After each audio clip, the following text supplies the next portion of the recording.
What's up guys, it's me Samadi Wasan and welcome to my gameplay.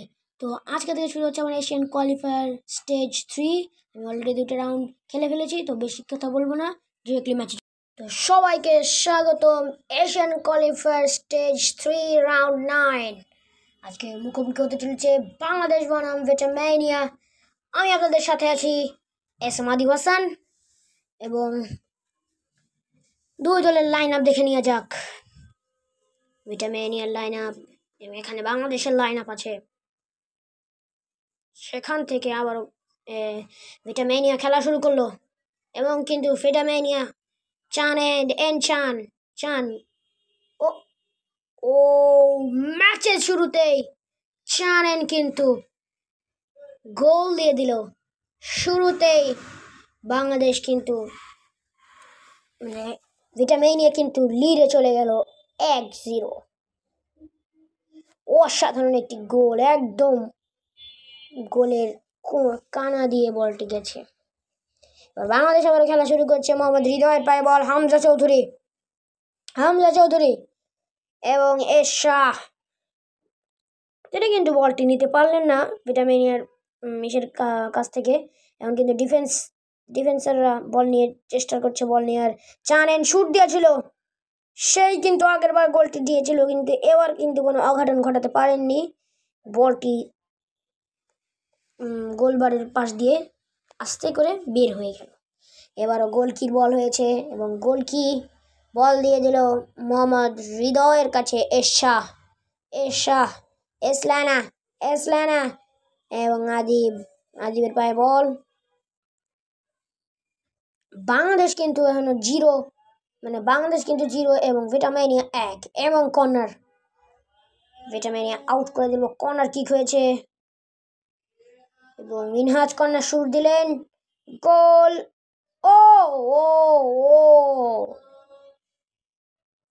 গোল হওয়ার chance ছিল, just আপনি বলটা দেখেন, একদম ঠিক অ্যাঙ্গেলে এসেছিল, এবং গোলটা কিন্তু অসাধারণ হতো যদি গোলটা দিতে পারতো। এবং এই যে হামজা চৌধুরী বল পাস দিল, কিন্তু বলটি নিতে পারলো না বাংলাদেশ।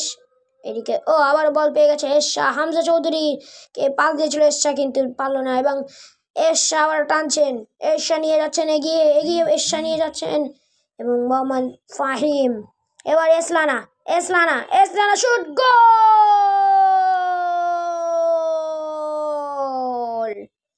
অসাধারণ এসলানা, বাংলাদেশকে কিন্তু আবারও কামব্যাক করিয়েছে, সে ম্যাচে ফিরিয়ে দিয়েছে বাংলাদেশকে। অসাধারণ গোল, অসাধারণ পাস এবং অসাধারণ গোল। What a goal that is! It's absolutely brilliant, excellent shot and excellent goal. 1-1। এবার কিন্তু আবারও চান ভিটামেনিয়ার প্লেয়ার, সে কিন্তু এগিয়ে নিয়ে যাচ্ছে। চান এবং কিন্তু বাংলাদেশ বল কিন্তু পেয়ে গেছে, এবং তারা কিন্তু বাংলাদেশকে ধরার জন্যে, বাংলাদেশের কাছ থেকে বল নেওয়ার জন্যে উঠে পড়ে লেগেছে, কিন্তু বাংলাদেশ কাছ থেকে বল নেওয়া এত সহজ নয়। এবং ফাহিম আবারও কিন্তু গোল আসা হয়েছে। এরশাহ কিন্তু একই করলেন, সে আবারও বল নিচে পাঠিয়ে দিলেন। হামজা চৌধুরীর কাছ থেকে বল নেওয়ার চেষ্টা ভিটামেনিয়ার দলের। এদিকে দুইজন প্লেয়ার দাঁড়িয়ে আছে একা। এদিকে হামজা চৌধুরীকে পাস দিলেন, এবং হামজা চৌধুরী নিয়ে যাচ্ছেন। হামজা চৌধুরী এখান থেকে শুট নেবেন কি? Hamza Chowdhury shoot, so close, বারে লেগে বলটি বের হয়ে গেল। এখান থেকে কিন্তু মোহাম্মদ ফাহিম আবারও বল পেয়ে গেছে, সে কিন্তু নিয়ে যাচ্ছিল। হামজা চৌধুরী পায়ে বল দিল এসলানা, আবার হামজা চৌধুরীর কাছে বল চলে গেল আদিব, এবং গোলকি বল ধরে ফেললো। এবার গোলকি খালি সময় নষ্ট করছে, এবং আবারও ভিটামেনিয়ার পায়ে বল চলে গেল, এবং তারা নিয়ে যাচ্ছেন। শুট দিয়েছিল ভিটামেনিয়া, কিন্তু এদিকে আবার বাংলাদেশের পায়ে বল চলে গেল, এবং হামজা চৌধুরী এবং বাঁশি দিয়ে দিল। হাফ টাইম শেষে 1-1, বাংলাদেশ 1 ভিটামেনিয়া 1। অসাধারণ খেলা হয়েছে প্রথম হাফটে। ম্যাচের 2 মিনিটের মাথায় গোল দিয়ে দিয়েছে ভিটামেনিয়া এবং তারপরে ম্যাচের 24 মিনিটেই গোল দিয়ে দিল এসলানা। ফিরে আসছি হাফ টাইমের পর। হাফ টাইম শেষ হলো এবং হাফ টাইমের পরে আবারও ফিরে এসেছি আপনাদের মাঝে। আমি এসএম আদিব এবং আবারও খেলা শুরু হচ্ছে আদিবের পা থেকে। আদিব কিন্তু খেলা শুরু করলো, হামজা চৌধুরীর কাছে বল চলে গেল এবং হামজা চৌধুরী বলটি আবারও হৃদয়ের কাছে বল দিয়ে দিল। হৃদয় আবার এসলানাকে দিল, কিন্তু এসলানা একটা পাস দিয়ে চেষ্টা করেছিলেন, কিন্তু ভিটামিনের প্লেয়ার পাসটি ঠেকিয়ে দিল এবং তারা বল নিয়ে এগিয়ে যাচ্ছে।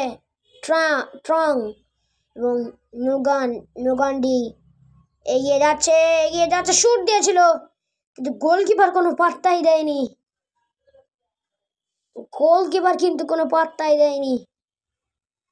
বলটি কিন্তু অনেক দিয়ে বের হয়ে গেছে পাশ দিয়ে। আবারও খেলা শুরু করলো গোলকিপার মোহাম্মদ হৃদয়, আর আদিবকে বল পাস দিয়েছে। আদিব কিন্তু নিয়ে যাচ্ছে এগিয়ে এবং সে কিন্তু সুন্দর করে বলটি কাটানোর চেষ্টা করছে ট্রংটির কাছ থেকে। সে কিন্তু বলটি বের করে আবার এসলানার কাছে বল দিয়ে দিয়েছিলেন, কিন্তু এসলানা বারবার একই ভুলটাই করছে এবং এসলানা এবং আদিব মিলে ভিটামেনিয়ার প্লেয়ার চানকে চেপে ধরেছিলেন। সাব্বিরের পায়ে বল চলে গেল এবং সে আবার সাবির সোমকে বল দিল এবং এখান থেকে এসলানা, মোহাম্মদ হৃদয়, আদিব, সে কিন্তু বলটি আবারও মিনহাজের পায়ে দিয়ে দিল এবং আদিব কিন্তু কোনো ইফেক্ট ফেলতে পারছে না। হামজা চৌধুরী কিন্তু বলটি পাস দিতে চাচ্ছিল হৃদয়ের কাছে, হামজা চৌধুরী পাস দিতে চেয়েছিল আদিবের কাছে, কিন্তু দিতে পারল না। সাবির সোম অসাধারণভাবে একটা ডিফেন্স করলো এবং ভিটামেনিয়ার একটা ভুল পাসের জন্যে ভিটামেনিয়া গোলটি দিতে পারলো না এবং এখানেও বাংলাদেশের একটা ভুল পাসের জন্যে আবারও বাংলাদেশ একটা গোল মিস করলো এবং বলটি এগিয়ে যাচ্ছে। আদিব বল দিল, সাব্বিরের পায়ে বল চলে গেল, সাব্বির টেনে নিয়ে যাচ্ছে বল, মোহাম্মদ ফাহিম গোল হবে কি? সাব্বিরের পায়ে বল, শুট, এসলানা, ও আবারও একটা গোল দেওয়ার চেষ্টা করেছিল এসলানা, কিন্তু সেখান থেকে গোল হলো না এবং এই যে পানটি আবারও কিন্তু একটা ভুল একটা ভুল পাস দিল এখান থেকে এবং অফসাইড হয়ে গেল। এটা একটি অফসাইড, জন্যে অফসাইড হলো একটা। এবার কিন্তু সাবস্টিটিউশন প্লেয়ার পাল্টিয়ে নিল বাংলাদেশ, কারণ ভালো প্লেয়ার লাগবে গোল দিতে হলে। যদি ম্যাচ ড্র না করতে চায় তাহলে লাগবে ভালো প্লেয়ার। তো শুট নিচ্ছেন রাহাত, সে বল পাস দিতে গিয়েছিল ক্যাপ্টেনকে, কিন্তু ক্যাপ্টেনের কাছে বল গেল না। ভিটামেনিয়ার পায়ে বল চলে গেল এবং গোল কি হবে? এবং গোল! ভিটামেনিয়া 2-1 এগিয়ে গেল। শেষে এসে প্রত্যেকবারের মতোই বাংলাদেশ আবারও ভুল করে বসলো। প্রত্যেকবার শেষে এসেই তারা গোল খেয়ে বসে এবং এখন আর মাত্র ম্যাচের 4-5 মিনিট বাকি আছে। এই 2 মিনিট বাকি আছে এবং এই 2 মিনিটের মাথায় একটা গোল না দিতে পারলে বাংলাদেশ কিন্তু জিততে পারবে না এই ম্যাচটি।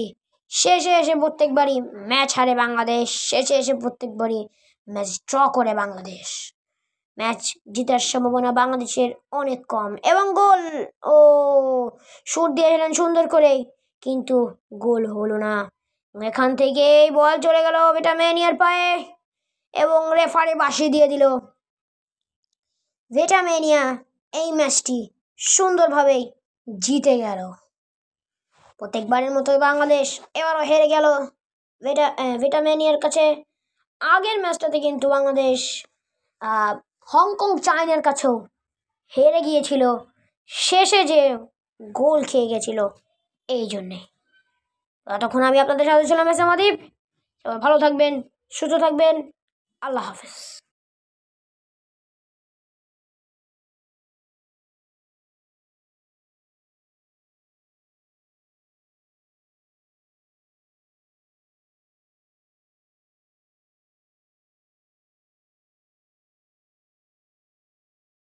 সবাই ভালো থাকবেন, সুস্থ থাকবেন।